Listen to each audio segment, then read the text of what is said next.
Our top story this Tuesday, the death toll in California's wildfires has climbed to 44. Officials in Northern California announced the fire that wiped out the town of Paradise killed 42, making it the deadliest fire in the state's history. Authorities found the remains of 13 more victims from the Camp Fire, which leveled the town. Searchers are still digging through the rubble for more bodies. In Southern California, 2 people have died in the fires that ravaged areas west of Los Angeles. One airman stationed at Maelstrom in Great Falls has had to watch his family evacuate the California fires from afar. Jordan Bush says all of their belongings were left behind in their California home. It's really hard. As much as I want to go home, I know I can't just because I don't have anywhere to go to, really. We're 100% sure that it's gone. We haven't had any confirmation, but all my parents' friends that live up there have gotten confirmation, and that whole town is leveled. And we are told all of his family members did make it out safe. Turning now to crime news, a Billings coin shop now joins a list of possible targets on a nationwide crime spree. Take a look. Surveillance cameras got a few good snapshots of 2 men who walked into Grizzly Gold and Silver on King Avenue just before 6 o'clock last Friday night. A dozen gold coins worth $13,000 were discovered missing shortly after they left. The store manager says one of the men could be seen on camera palming the coins and putting them in his pocket.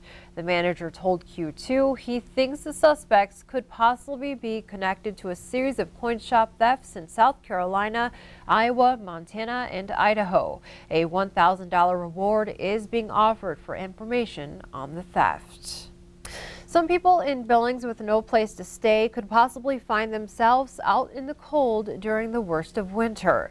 The Montana Rescue Mission says it will no longer take in those seeking shelter who have been using alcohol. Previously, everyone was allowed to come inside the shelter who needed a place to stay on nights with inclement weather. MTM's Russ Riesinger talked to the executive director of the MRM about the policy change and what will happen to those impacted. It doesn't officially have to be winter for our weather to be dangerously frigid. The executive director of the Montana Rescue Mission told me he hates to see anyone cold, but he says this policy change is being made for the safety of staff and also for the safety of those who stay here and do follow the rules.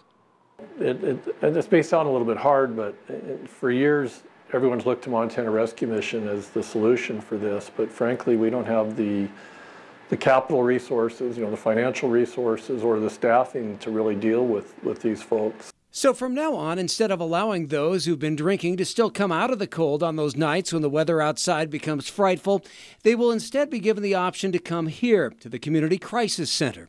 Yeah, the simple solution for them, and I know they have addiction issues, is go work with the crisis center, get beyond the addiction, and come in sober the next day, and they can stay for as long as they need to. So. It's going to create a big strain on my staff in particular. We do have a formal triage process in place, and that is to make sure that we are serving those that are in the most need due to mental health and substance abuse. But we still have the law enforcement that bring people to us in crisis. We have the hospitals that send people to us in crisis. We have private individuals that bring people. And so what's going to have to happen is those in the most need will be able to be served. And that could lead to some people who truly need help being put back on the streets. The Crisis Center has already reached its 45-person capacity 5 times in October alone. And so, weather doesn't always predict the capacity issues, but I do fear that since we've already hit that capacity issue in October, that is a strong indicator that it will continue all winter long. Neri did tell me she's been working with the local church trying to find a place to meet this need. With winter fast approaching, she's hoping that solution will come soon. In Billings, I'm Russ Riesinger reporting for MTN News. A local tattoo shop is stepping up to keep the homeless population warm this winter. Rise Again Tattoo on Central Avenue has already collected more than 100 new sleeping bags to donate to the Hub Drop-In Center. Hub employees will disperse the sleeping bags to those who need them. In return, when you bring a brand new sleeping bag, you receive a $50 gift certificate redeemable at the tattoo shop. Owners say they want to be part of the solution when it comes to families fighting through the cold. I think that it takes a lot of selflessness and effort to bless those around you. But we moved to Montana, just fell in love with Montana, and we just want to be contributors to the community in a positive manner. You know, we want to push love, love, love, no more hatred, and try to make a difference in the world. And if you plan to donate a sleeping bag, Rise Again also asks that it be able to withstand sub-zero temperatures. The shop will continue to collect sleeping bags in brand new condition for the next 30 days. Meanwhile, newly elected Montana legislators will choose their party leadership in Helena this week for the 2019 legislature. In the House, both Republicans and Democrats will be choosing first-time leaders. MTN's chief political reporter Mike Dennison has more. Republicans control the House majority once again next year and will be choosing a new Speaker of the House. Candidates for the top spot are Representatives Greg Hertz of Polson and Nancy Balance of Hamilton. If Balance wins, she'd be the first female Speaker of the House in Montana history. House Democrats will choose between Representatives Casey Schreiner of Great Falls and Tom Woods of Bozeman for Minority Leader. In the state Senate, also controlled by Republicans, the current president, Republican Scott Sales of Bozeman, and Minority Leader, Democrat John Sesso of Butte, are running for their positions again. Sesso is unopposed, but Sales will face opposition from the current Senate Majority Leader, Republican Fred Thomas of Stevensville. Party caucuses will vote for their 2019 leaders at meetings Wednesday morning at the state capitol. Reporting from Helena, Mike Dennison, MTN News. The 2019 Montana legislature convenes January 7th. On that same note, over the course of the 2018 Montana midterm election, a common theme was veterans and Veterans Affairs. MTN talked with Montana veterans to find out what they thought about being a key issue in the election and what are the biggest issues they face. They actually need to take the Veterans Administration off the political football field because they keep playing around with it and trying to make political statements with it instead of just working for veterans. Legislation is in place to do what they need to do. Now the thing is, it's got to get funded and they got to get staffed. And those are not very easy to do. They're the important things to do. I'm going to the VA for my medical care. They've been very good to me.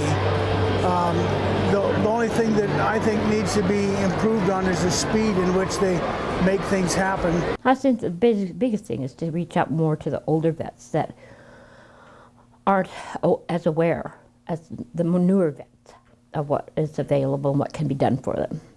And those who we did talk with told us they feel Montana does more than most states for its veterans, but there's still work to be done. In other news, Billings resident Wes Nelson and his truck Big Red took home the top prize in the History Channel's Truck Night in America on Saturday. The episode was called Battle of the Big Dogs. The show is a truck versus terrain competition in Georgia featuring customized trucks from across the country. Nelson brought his own Ford pickup for the competition, which also tests driving skills. I think it's just about friends and community, and of course during the show they edit out everything because they take so much material and edit down into the show, and I just couldn't give props to my friends that came and helped me. You know, it wasn't about me, it was about my friends working together and getting that old go. All I had to do was drive it, and that was the easy part. So yeah, it's just fun. It's just really fun. I had a good time. And Nelson says he plans to use his winnings to help out a friend with his medical bills. You can head over to ktvq.com for more on his story. And before we take a break, more than 90% of Americans own a cell phone, and many people use them to take pictures of their food or make phone calls when they're dining out. But some restaurants are fed up with the disruptions and are banning them, asking customers not to use them at the table and even rewarding diners who ditch their phones. CBS's Kenneth Craig reports from New York. The owner of this New York City restaurant envisioned a place where diners could not only enjoy a good meal, they could connect in conversation. But over the years, hearth chef Marco Canora noticed something very different happening. No one was communicating, and it was infuriating to me. His solution is subtle: old boxes on each table that say, "Open me." Then there's another note here that says, you know, we'd like to invite you to unplug during your meal at Hearth. It was an easy sell for Chris Sampson and his friends. I love it. I really love it. I mean, sometimes if I go to a restaurant and the cell service doesn't work, I'm secretly happy about that. At this sushi restaurant in New Jersey, every Tuesday night, customers are invited to do the same. Instead of a box, there's a champagne bucket, and diners enjoy a 20% discount if they make it through their meal without their phones. Really, the only pushback that we've seen, that people are afraid that they couldn't do it and didn't want to be called out because of it. Have you had guests actually say, I can't do this? Oh, yeah. Other restaurants have rolled out their own cell phone policies, from limiting photography to instituting full bans.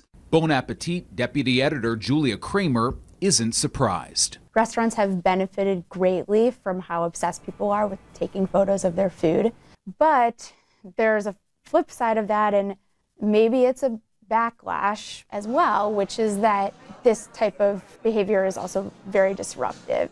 Back at Hearth, not everyone participates, and they don't have to. If you like the idea of putting your phone away and being present with the person you're having dinner, by all means use the box that's on the table. Serving up a digital detox, one meal at a time. Kenneth Craig, CBS News, New York.